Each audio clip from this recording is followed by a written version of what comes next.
మంచిదండి. గడిచిన బుధవారం క్లాసులో కొత్త నిబంధన సర్వే అనే పాఠమును మనము ప్రారంభించి ఉన్నాము.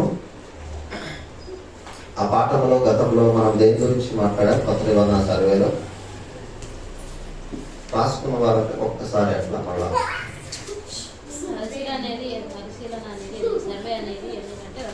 సర్వే గురించి ఎక్స్ప్లెయిన్ చేసుకున్నాం. ఓకే, అందులో కొత్త నిబంధనకు సంబంధించి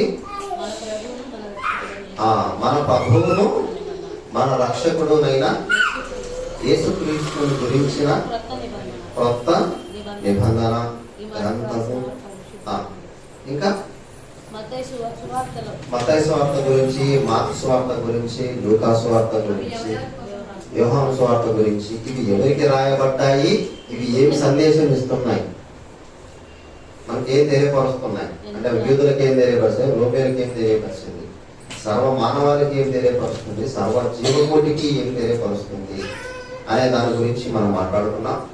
చివరిన ఎక్కడ ఆపాం?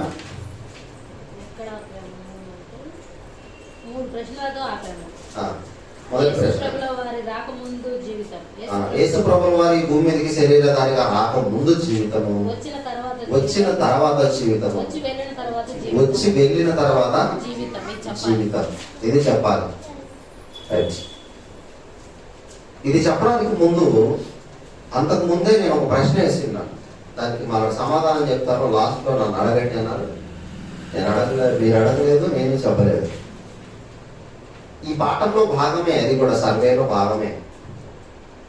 ఇప్పుడు సర్వే అంటే ఖచ్చితంగా ఏమనుకున్నాం, ఒక సర్వే నెంబర్ అనేది తప్పనిసరిగా ఉంటుంది, ఉండాలి కాదు, ఉంటుంది. ఉంటేనే అది కన్ఫర్మ్ అని మనదే అని అర్థమవుతుంది. సర్వే నెంబర్లో తప్పు ఉంటే ఏమవుతుంది? సర్వే నెంబర్లు తప్పుగా ఉంటే ఏం జరుగుతుంది? సరిహద్దులు గుర్తించలేం, ఎవరిది యాడి వరకు ఉందో తెలియదు, ఖచ్చితమైన నిర్ణయాలు తీసుకోలేదు. మిస్అండర్స్టాండింగ్ కంపల్సరీ వస్తాయి. మిస్అండర్స్టాండింగ్ వస్తే ఆ అండర్స్టాండింగ్ అనేది లేకపోతే ఏం జరుగుతుంది? గొడవలు అవుతాయి. అంటే నాశనము తప్ప మరొకటి లేదు. అంటే రక్షణ అనేది పూర్తిగా పోతుంది. అంతేనే కదా. కాబట్టి ఇప్పుడు ఖచ్చితంగా మనకేం తెలియాలి? మన సర్వే నెంబర్ ఏంటో మనకు అర్థం కావాలి. మనకు సర్వే నెంబర్ ఉంది అంటే ఉంది సర్వే నెంబర్ ఉంది. మనకంటూ దేవుడు ఒక సర్వే నెంబరు తన గ్రంథమందు రాయించి ఉన్నాడు. ఆ సర్వే నెంబర్లోనే మనం ఉన్నాము, ఉండాలి కూడా. ఇంత సర్వే నెంబర్ అంటే ఏంటి?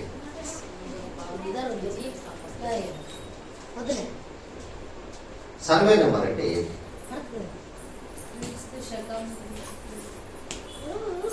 అదే వస్తున్నారు, దగ్గర వచ్చా చెప్పండి.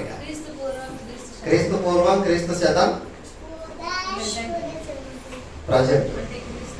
రైట్, మంచిది. మీరు చెప్పిందంటే నేను ఇంకో రకంగా చెప్తాను. ఇదే భూమి, ఈ భూమి కన్నా ముందు ఉన్న వాళ్ళకు ఇయ్యక ముందు నుంచి భూమి ఉంది, వాళ్ళు పుట్టక ముందు నుంచి భూమి ఉంది, వాళ్ళ తాత లేనప్పటి నుంచి భూమి ఉంది. భూమి ఉంది, భూమి ఉంది. కానీ ఆ భూమికి ఒక సర్వే నెంబర్ అనేది కొంత కాలం గడిచిన తర్వాత ఏర్పడింది. ముందు నుంచే ఉంది భూమి. భూమి అనేది ముందు నుంచే ఉంది, కానీ ఆన్లైన్లో రిజిస్టర్ అయింది మాత్రము మధ్యలో వచ్చింది. పోనీ ఆ రిజిస్టర్ కూడా కంటిన్యూగా ఏమో అతని పేరు మీదనే ఉంటుందా? ఉండదు. ఎంతవరకు ఉంటుంది? ఎంతవరకు ఉంటుంది? అమ్ముకునేంత వరకు. ఇంకొక ఆప్షన్ ప్రభుత్వం ఉన్నంత వరకు. ఇంకొక ఆప్షన్ చనిపోయేంత వరకు. ఇదే ఫైనల్ ఆప్షన్. ఫైనల్ ఆప్షన్ ఏంటంటే చచ్చిపోయేంత వరకు స్టాండర్డ్ గా ఉంచితే ఉంటది. చనిపోయిన తర్వాత తప్పనిసరిగా ఏం చేస్తారు? కంపల్సరిగా ఇంకా మార్పు చేర్పులు ఏమి ఉండదు, దర్శనం చేయాల్సిందే. అది ఏంటది? ఏం చేస్తారు? అతని పేరు మీద ఉన్న ఆ భూమిని వేరే వాళ్ళ వాళ్ళ సంతానానికి వస్తుంది. అది అంతే కదా, వేరే వాళ్ళకి కదా. వాళ్ళ సంతానానికి, వాళ్ళ సంతానంలో తర్వాత మన వాళ్ళకో కొడుకులకో పేరు రిజిస్టర్ అవుతుంది. అదే భూమి వేరే వారి పేరు మీద ఉన్నది ఏమవుతుంది? దాని మీదకి వస్తుంది. సర్వే నెంబర్ అయితే మారదు, కానీ భూమి పేరు మాత్రం మారుతుంది. అర్థమవుతుందా? దాని హక్కుదారులు మాత్రం మారుతారు. సర్వే నెంబర్ అనేది స్టాండర్డ్ గా ఉంటే ఏం తెలుస్తుంది అంటే సంతానములు కూడా అలాగే ఉండిపోతాయి ఆ సర్వే నెంబర్ మీద. జనరేషన్ మారుతూ ఉంటుంది కానీ సర్వే నెంబర్ స్టాండర్డ్ గా ఉండిపోద్ది, ఫిక్స్డ్ అది మారుతాం, పేర్లు మారిపోతూ ఉంటాయి. కాబట్టి మన సర్వే నెంబర్ కూడా మనకేం కావాలా, తెలియాలి, ఖచ్చితంగా తెలియాలి. మన సర్వే నెంబర్ ప్రారంభమైంది. కొత్త నిబంధనలో నేను చాలాసార్లు అనుకున్నాను, మత్తయి సువార్త 1వ అధ్యాయం 1వ వచనం నుంచి చదవడం మనందరికీ తెలుసు కదా. కొత్త నిబంధన చదివేటప్పుడు ఎక్కడి నుంచి స్టార్ట్ చేస్తాం? మత్తయి సువార్త 1వ అధ్యాయం నుంచి స్టార్ట్ చేస్తాం. అది జనరలే, సర్వసాధారణంగా అందరూ చేసే పని అది కాదు. జనరల్గా నేను అదే జనరల్ అంటున్నాను. సర్వసాధారణంగా కొత్త నిబంధన చదవాలి అనుకుంటే ఎక్కడి నుంచి? మత్తయి సువార్త 1వ అధ్యాయం 1వ వచనం నుంచే ప్రారంభం అవుతుంది. ఇక్కడి నుంచి చదివాను కూడా, నేను ఇక్కడి నుంచే చదివాను. చదివినప్పుడు ఈ పేర్లన్నీ ఎందుకు వచ్చాయని ఒకసారి మనం ప్రశ్న వేసుకుందాం. ఎందుకు వచ్చాయనుకుంటున్నారు ఈ పేర్లన్నీ? ఆ యేసు ప్రభుల వారి వంశావళి గురించి రాయబడింది. ఈయన చరిత్రకారులు, ఈయన పూర్వీకులు ఎవరైతే ఉన్నారో వాళ్ళు సామాన్యులు కాదు. ప్రపంచాన్ని ఒకప్పుడు 7 చక్రవర్తులు ఉన్నారు, జ్ఞానులు ఉన్నారు ఆయన వంశంలో. ఆ వంశంలో నుంచి వచ్చిన ఆయన యేసు ప్రభు అనే ఆయన అని తెలియపరచుటకు ఇదంతా రాయబడిందని మనం గతంలో నేర్చుకున్నాం, చదివాం. నిజమే. అది ఒక కోణం. మరొక కోణం కూడా ఉందండి ఇక్కడ మరొక కోణం కూడా ఉంది. ఇది యేసు ప్రభుల వారు చరిత్రకారులని తెలియపరచుటకు మనం ఎంతసేపు ఆలోచన చేశాం ఈ లైఫ్ గురించి, దీని గురించి. అసలు ఇది యేసు ప్రభుల వారి చరిత్ర ముందు, ఆయన పుట్టక ముందు నుంచే ఒక సర్వే అనేది ప్రారంభమైంది. ఈ సర్వే లోకంలో ఉన్న వాళ్ళకి వచ్చేసింది. దేవుడు చేశాడు ఈ సర్వే అనేది. దేవుడు చేస్తారా చేయడా? సర్వే అంటే పరిశీలన. దేవుడు చేస్తారా చేయడా? ఖచ్చితంగా చేస్తాడు. నరుల హృదయాన్ని ఏం చేస్తున్నాడు అంటే దేవుడు కూడా ఏం చేస్తాడు? సర్వే చేస్తాడు. దేవుడు కూడా సర్వే చేశాడు, సర్వ మానవాళి కోసం చేశాడు. ఆ సర్వేనే 1వ అధ్యాయంలో 1వ వచనం నుంచే ప్రారంభించాడు సర్వే ఆయన. రైట్, చదువు 1వ అధ్యాయం 1వ వచనం. అబ్రహాము కుమారుడు దావీదు కుమారుడైన యేసుక్రీస్తు వంశావళి. ఎవరి వంశావళి? యేసుక్రీస్తు వంశావళి. నిజమా? నిజమే.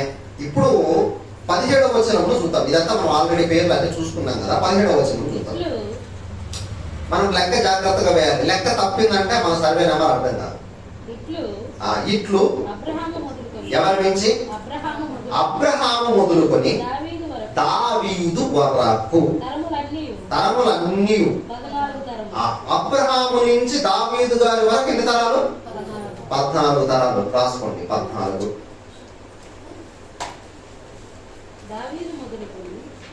రాయండి. అబ్రహాము నుండి దావీదు గారి వరకు ఎన్ని తరాలు? 14 తరాలు. లేఖనమే సాక్ష్యం ఇస్తుంది ఇది. ఓకేనా? రైట్. ఇప్పుడు 2వ లైన్ చదవండి. దావీదు మొదలుకొని యూదులు బబులోనుకు కొనుకోబడిన కాలము వరకు 14 తరములు. ఎన్ని తరాలు? 14 అంటే అక్కడ 13 వేసుకోండి. ఎందుకు 13 వేసుకోవాలా? దావీదు గారు వస్తే ఆ ఫస్ట్ 14లో రావాలా, లేదా 2వ 14లో రావాలా? రెండిట్లో ఏదో ఒక దాంట్లోనే రావాలా? రెండిట్లో రావడానికి కుదరదు. ఒక మనిషిని ఒకసారి లెక్కేస్తామా, 2 సార్లు లెక్కేయాలా? ఒక్కసారి లెక్కేయాలి కదా. అక్కడ అబ్రహాము మొదలుకొని దావీదు వరకు అన్నాడు. కిందికి వచ్చేసరికి దావీదు మొదలుకొని అంటే ఇక దావీదు గారిని ఏం చేయాలన్నమాట? ఎందుకంటే ఆల్రెడీ ఆ 14లో వేసేసాడు కాబట్టి ఇప్పుడు ఏం చేయాలా? 13 వేయాలా. ఎక్కడి వరకు? బబులోను కొనుకోబడిన వరకు అంటే రాశారండి 13. ఆ తర్వాత లైన్ కొనుకోబడి కొనుకోబడిన కాలం నుండి బబులోనునకు కొనుకోబడినది మొదలుకొని, అంటే ఆ పై ఉన్న తరాన్ని ఏం చేయాలి? ఇక మళ్ళా మైనస్ చేయాలి. మొదలుకొని క్రీస్తు వరకు 14 తరములు. ఇక్కడ కూడా ఆ పైన ఉన్న సంఖ్య ఒక సంఖ్య ఏం చేయాలా? తగ్గించాలి. అప్పుడు ఎన్ని వస్తాయి? 14 అంటే 13 రాసుకోండి. 13 రైట్స్. ఫస్ట్ 14, తర్వాత 13, తర్వాత 13. మొత్తం ఎన్ని? కరెక్ట్గా వచ్చిందా? కరెక్ట్గా వచ్చింది ఏదైనా లెక్క? రైట్. ఇప్పుడు మొత్తం ఎన్ని తరాలు అబ్రహాం గారి నుంచి క్రీస్తు వరకు? ఎన్ని? 40 తరాలు. మనం లెక్కలు సరిగ్గా వేయాలి. అప్పట్లో సరిగ్గా లెక్క 14 వేసుకున్నాం అంతే. ఇప్పుడు 14 వేసుకున్నాం, లెక్కలు సరిగ్గా వేయాలి. ఇంకా డెప్త్గా వెళ్తే సర్వేలో బాగా తెలుస్తుంది మనకు. రైట్. మొత్తం ఎన్ని? 40. ఇప్పుడు ఈ వంశావళిని ఇలాగే పెట్టుకొని లూకా సువార్త 3వ అధ్యాయము 23వ వచనం నుంచి మనము మొదలు పెడితే 38 వరకు ఇదంతా కూడా మరలా ఏంటి? వంశావళి. మనం ఎక్కడి నుంచి స్టార్ట్ చేయాలా? లెక్క ప్రకారం వెనక్కి వెళ్తా అబ్రహాం గారి దగ్గర నుంచి స్టార్ట్ చేయాలా. అబ్రహాం గారి దగ్గర నుంచి వెనక్కి వెళ్తే 20 వస్తాయి ఆదాము వరకు. మీరు బాగుంటే మళ్ళీ ఇంటికి వెళ్ళి లెక్కేయండి. అబ్రహాం గారి దగ్గర నుంచి కిందికి వెళ్తే మళ్ళా 20 వస్తాయి కంప్లీట్ దేవుని దగ్గరికి. రైట్. అవి 20, ఇవి ఒక 40. ఎన్ని? 60. మొత్తం ఎన్ని? 60. 60 తర్వాత 61 ఉంటుంది. ఆ 61 మన సర్వే నెంబర్. అర్థమవుతుందండి? మన సర్వే నెంబరు 61 రాసుకోండి. మన సర్వే నెంబర్ 61 ఎలా వచ్చిందో ఇప్పుడు మనకు తెలియాలి. అంతేనే కదా? సర్వే అంటే అదే. ఈ 61 సర్వే నెంబర్ అనేది ఎలా వచ్చింది? అసలు మనకు ఎందుకు వచ్చింది? ఈ 61 అనే సంఖ్య మనకు ఎందుకు వచ్చింది? ఇది మనకు అర్థం కావాలి.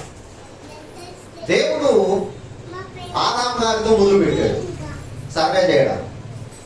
అంటే ఒక సంఖ్య ఇవ్వడము మొదలు పెట్టాడు. ఎవరితో? ఆదాం గారితో మొదలు పెట్టాడు. మళ్ళా చెప్తున్నాను, మోస్ట్ ఇంపార్టెంట్ విషయం ఏమిటంటే ఇందులో ఈ సర్వే నెంబర్లో సర్వసాధారణంగా భూములు జనరల్గా ఎవరు చెందుతాయి? పిల్లల భూములు. తండ్రుల భూములు ఎవరు చెందుతాయి? పిల్లల కంటే కుమారులకే. ఇది ముఖ్యమంత్రం మనకు. కుమార్తెలకు చందం ఏమన్నా తీసుకొని పోతా ఉండాలి అంతే. చెయ్యి తాకితే 5వ 10 చేతులు పెడితే జోలు పెట్టుకుని పోవాలి. కానీ కుమారులు అట్లా కాదు. వీళ్ళు ఎవరు? హక్కుదారుడు. ఇది ఎప్పటి వరకు నడిచిందంటే 60 వరకు నడిచింది. 60 వరకు నడిచింది. 60 తర్వాత ఎత్తేసాడు క్రీస్తు. 60 తర్వాత ఎత్తేసాడు. ఆయన తరంలో దాన్ని ఎత్తేసాడు. ఎత్తేసి 61వ దానికి ఏం చేశాడంటే పురుషుడు లేదు, స్త్రీ లేదు. పురుషుడు లేదు, స్త్రీ లేదు. అందులో లింగ భేదమని అసలు లేదు. ఇంకా అందరూ క్రీస్తునందు ఎలా ఉన్నారంట? సమానముగా ఏకముగా ఉన్నారంట. అంటే అందరూ వారసులే. ఇప్పుడు ఆయనకు చెందింది అంతా ఎవరికి చెందుతుంది? కుమారుడికేనా? కుమార్తెలకు కూడా స్వాధీనమే. కొట్లాడి తీసుకోవడమే ఇంకా. ఎందుకంటే హక్కు రాశారు. ఎవరు రాశారు? క్రీస్తు రాశారు. ఎట్లా మనకి వారసత్వము వచ్చింది? మన సర్వే నెంబర్ 61 ఎందుకైంది చూద్దాం. పాఠంలోకి వెళ్దాం. గలతీయులకు రాసిన పత్రిక 3వ అధ్యాయము 16వ వచనం. అబ్రహామునకును అతని సంతానములకు అతని సంతానములకును వాగ్దానములు చేయబడెను. ఏం చేయబడ్డాయంట? వాగ్దానములు చేయబడ్డాయి. ఆయన అనేకులను గూర్చి అనేకులను గురించి అన్నట్టు సంతానములకు అన్నట్లు నీ నీ సంతానమును అని చెప్పగా ఆ, అతని గూర్చి అన్నట్టే ఒక్కరి గురించి అన్నట్లే నీ నీ సంతానమునకును అనేను. ఆ సంతానము క్రీస్తు. క్రీస్తు. అబ్రహాం గారికి దేవుడు, తండ్రి అయిన దేవుడు ఏం చేశాడు? వాగ్దానముల వాగ్దానములు మళ్ళా చదువుతాం. అబ్రహామునకును అతని సంతానములకును వాగ్దానములు ఏం చేయమంటాయి? వాగ్దానములు అంటే ఒకటే రెండా? బోల్డ్ అన్ని ఉన్నాయి. అవన్నీ ఇప్పుడు చెప్పసాలు, చాలా ఉన్నాయి. ఒకటే రెండు కాదు, చాలా ఉన్నాయి. మన ఓల్డ్ టెస్ట్మెంట్ చూస్తే రైట్. అదే సంతానములకును ఏం చేయబడ్డాయి? వాగ్దానాలు చేయబడ్డాయి. ఆయన అనేకుల గురించి అన్నట్టు నీ సంతానములకును అని చెప్పక ఒక్కరిని గురించి అన్నట్లు నీ సంతానములకును అనేను. ఆ సంతానం ఎవరు? ఇప్పుడు చెప్పండి. వాగ్దానములు చేయబడింది ఇశ్రాయేలుగా, యేసు ప్రభుగా? వాగ్దానములు చేయబడింది ఎవరికి? ఇశ్రాయేలుగా, క్రీస్తుగా? ఎవరికి? ఇద్దరికి. ఇక్కడ రెండు ఉంటాయి.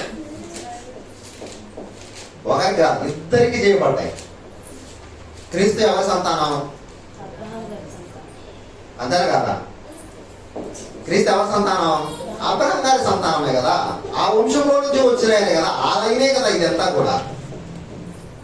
అంటే వాగ్దానములు క్రీస్తుకు చేయబడ్డాయి, ఇశ్రాయేలులు కూడా చేయబడ్డాయి. రైట్. ఇప్పుడు ఒకసారి గతంలోకి వెళ్దాం. అసలు ఏం వాగ్దానం? ఆ వాగ్దానం ఆదికాండం. ఇక్కడ మనము నెరవేరిపోయిన దాన్ని చూసాము. అసలు చేసిన వాగ్దానం ఏమిటో చూద్దాం. ఆదికాండం 18వ అధ్యాయం 18-19 వచనాలు. అబ్రహాము నిశ్చయముగా బలము గల గొప్ప జనమగును అతని మూలముగా, జాగ్రత్తగా మనం గమనించాల్సింది, అతని మూలమైన అబ్రహాము గారి మూలముగా భూమిలోని సమస్త జనములు ఆశీర్వదింపబడు. ఎట్లనగా యెహోవా అబ్రహామును గూర్చి చెప్పినది అతనికి కలుగు చేయునట్లు తన తర్వాత తన పిల్లలను తన ఇంటి వారు నీతి న్యాయములు జరిగించుచు యెహోవా మార్గమును గైకొనుటకు అతడు వారికి ఆజ్ఞాపించినట్లు నేను అతన్ని ఎరిగి. అంటే ఇప్పుడు ఖచ్చితంగా ఆ వాగ్దానములు ఏవైతే చేసి ఉన్నాడో, ఆశీర్వాదాలు ఉన్నాయో, అవన్నీ ఆ సంతానం మీదకి రావాలంటే ఏం జరగాలంట? ఒక కండిషన్ పెట్టాడు. ఏంటంట అది? నీతి న్యాయములు జరిగించాలంట. ఇది కండిషన్. ఇది కండిషన్. ఈ కండిషన్ అప్లై అయితే ఖచ్చితంగా ఏమవుతుందంట? ప్రతి భూమి మీద ఉన్న ప్రతి వంశములు, ప్రతి భూమి మీద ఉన్న ప్రతి జనము ఆశీర్వదింపబడదు. ఇప్పుడు మనం ఆశీర్వాదం పొందుకొని ఉన్నామా లేదా? ఒకనాడు ఆశీర్వాదం కోసము ఈ ఆశీర్వాదం కోసమే యాకోబు గారు వెనుగులాడాడు రాత్రి అంతా. నువ్వు నన్ను ఆశీర్వదించితేనే కానీ కొందరు ఆరికి కుట్టించుకున్నాడు కూడా, దెబ్బలు కూడా పడ్డాయి. అయినా వదలలేదు. నువ్వు ఆశీర్వదించాల్సిందని కూర్చున్నాడు. మొత్తానికైతే ఆశీర్వాదాలు పొందుకున్నాడు. ఆయన పెనుగులాడి ఆశీర్వాదాలు పొందుకున్నాడు. అసలు మమ్మల్ని ఏమి ఎరుకకే ఆశీర్వాదాలు పొందుకున్నాడు. అసలు ఆశీర్వాదం అనే పదానికి అర్థం తెలియకుండానే ఆశీర్వాదం పొందుకున్నాడు. ఒక చిత్రం. ఆశీర్వాదం అనే పదానికి అర్థమే తెలియకుండా ఆశీర్వాదం పొందుకున్నాడు. నిజంగా యాకోబు గారితో పోల్చుకుంటే మనము గొప్పవాళ్ళమే అనిపిస్తుంది, ఘనులమే అనిపిస్తుంది, దీవింపబడిన వారమే, ఆశీర్వదింపబడిన వారమే అనిపిస్తుంది. నిజంగా ఆయన ఆశీర్వాదాలు పిచ్చోడు అంటారు కదా, ఆశీర్వాదాలు పిచ్చోడు అంటారు కదా. ఆయన ఆశీర్వాదాలు విలువ తెలుసు కాబట్టి వేటాడి బతిమిలాడి దెబ్బలు కొట్టించుకొని మరి ఆశీర్వాదాలు పొందుకున్నాడు. మనకు ఆశీర్వాదం అనే పదమే తెలియదు, దాని యొక్క అర్థమే తెలియదు, దాని విషయం ఏమీ తెలియదు. అయినా మనం ఆశీర్వాదం పొందుకునే ఉన్నాం. ఆశీర్వాదం పొందుకునే ఉన్నాం. ఎట్లా పొందుకుని ఉన్నాం? ప్రకటన గ్రంథం, ప్రకటన గ్రంథం 5వ అధ్యాయం 9-10 వచనములు. ఆయన ఆయన 9 కదా. 9-10 వచనములు, 5వ అధ్యాయం 9-10 వచనములు. ఇక్కడ మన సర్వే నెంబర్ ఎందుకు వచ్చిందో మన 61 అనే చెప్తున్నాడండి. ఆ పెద్దలు నీవు ఆ గ్రంథములు తీసుకొని దాని ముద్రను విప్పుటకు యోగ్యుడవు, నీవు వధింపబడిన వాడవై నీ రక్తం ఇచ్చి. ఇదే ఆ ఆశీర్వాదం అన్నాడు కదా. భూమి మీద ఉన్న ప్రతి వంశము ప్రతి జన్మ ఆశీర్వదింపబడతారు కదా. అది ఎట్టు ఆశీర్వదింపబడినదో మన సర్వే నెంబర్ 61 చెప్తున్నాడు. ప్రతి వంశమును ఆయా భాషలు మాట్లాడే వారిలోను ప్రతి ప్రజలోను ప్రతి జనములోను దేవుని కొరకు మనుషులను కొని మా దేవునికి వారిని ఒక రాజ్యముగాను యాజకులుగాను చేసితివి గనుక వారు భూలోకమందు ఏలుదురని కొత్త పాట పాడుదురు. చాలు. ఎట్లా అంట? భూమి మీద ఉన్న ప్రతి జనము యేసు ప్రభుల వారికి ఏమైపోయారు అంటే ఇక్కడ మనకు కొనినట్టుగా కనబడుతుంది. ఇక్కడ మనకు కొనినట్టుగా కనబడుతుంది. ఆయన రక్తం ఇచ్చి మన వాళ్ళు ఏం చేశాడంట? కొన్నాడు. ఇంతకు ఎందుకు కొనాల్సి వచ్చిందో చూడాలా.